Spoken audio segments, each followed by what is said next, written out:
Hello बच्चों, let's read the question. So the question says if x is greater than 1, y is greater than 1, z is greater than 1 are in GP, then 1 upon 1 plus ln x, 1 upon 1 plus ln y, 1 upon 1 plus ln z are in option A AP, option B HP, option C GP, option D none of these. So the key concept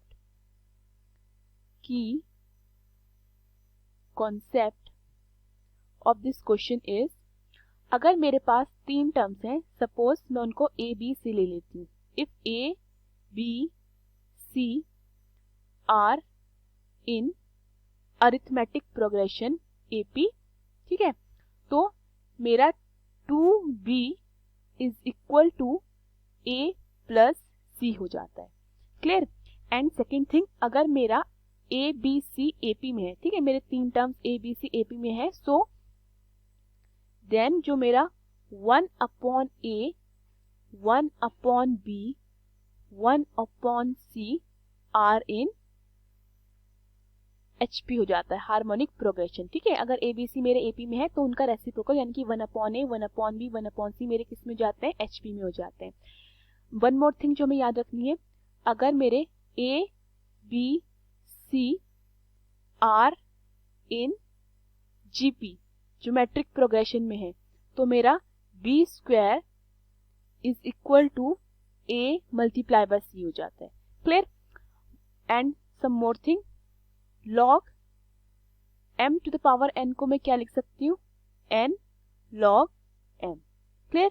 and log m multiply by n को मैं क्या लिख सकती हूँ, log m plus log n. Clear. So ये कुछ बातें जो हमें ध्यान में रखनी है. सो क्वेश्चन में मुझे क्या गिवन है, क्वेश्चन में मुझे गिवन है x greater than 1, y greater than 1, z greater than 1 are in GP. So that means इसका क्या मतलब हुआ कि x, y and z are in GP. ठीक है, ये मेरे GP में है, तो इसका मतलब क्या हुआ कि y square is equal to x multiply by z. अगर मैं दोनों साइड log ले लूं तो ये क्या बनेगा, taking log both the sides,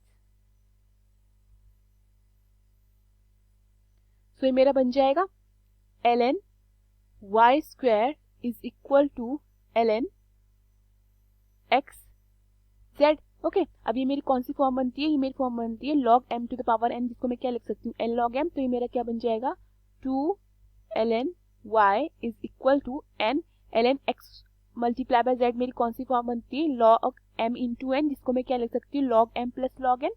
तो ये मेरा क्या बन जाएगा, ln x plus ln z. Okay, so clearly यहाँ पे मुझे क्या मिल रहा है, ये जो मेरे ln x, ln y और ln z हैं, ये मेरे AP में मुझे दिखाई दे रहे हैं, क्योंकि जब AP में हमारी टर्म्स होते हैं तो twice of B is equal to A plus B हो जाता है, A प्लस C हो जाता है. तो सिमिलरली यहाँ पे मुझे क्या दिख रहा है कि twice of ln y is equal to ln x plus ln y. That means जो मेरा ln x है, ln x, therefore ln x, ln y and ln z are in किस में हुए, मेरे AP में. ठीक है, अब ये जब AP में हुए हैं, तो अगर मैं ये इस इक्वेशन में, सपोज मैं इसे इक्वेशन 1 मान लेती हूँ और इस इक्वेशन में ln y में +1 कर देती हूँ, ln x में +1 कर देती हूँ, ln z में +1 कर देती हूँ, तो ये मेरा क्या बन जाएगा, तो ये मेरा बनेगा कुछ इस तरीके से, adding 1 to ln y, ln z and ln x in equation 1. तो ये मेरा क्या बनेगा, 2 ln y plus 1 is equal to ln x plus 1 plus ln z plus 1. Okay, तो ये मेरा कुछ इस तरीके से बनेगा. तो क्लियरली यहाँ से मुझे दिखाई दे रहा है कि जो मेरे ln x plus 1 ln y plus 1 ln z plus 1 है, वो भी किस में है, वो भी मेरे किस में आ रहे हैं, एपी में आ रहे हैं। Therefore ln x plus 1 ln y plus 1 and ln z plus 1 are also in AP। इतना क्लियर है? ठीक है। अब जब हमारे टर्म्स AP में होते हैं और मैं अगर उनका रेसिप्रोकल कर देती हूँ तो वो हमारा किस में आ जाता है, HP में आता है। तो इससे क्या पता चलता है, हेंस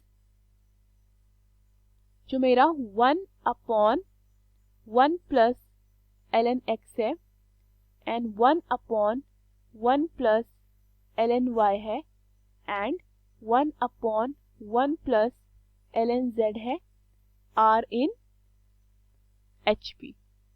ठीक है, तो ये मेरे किस में आते हैं, HP में आते हैं। तो अपना करेक्ट ऑप्शन चेक करते हैं। So the correct option is B, HP। Hope you understood the question. Thank you.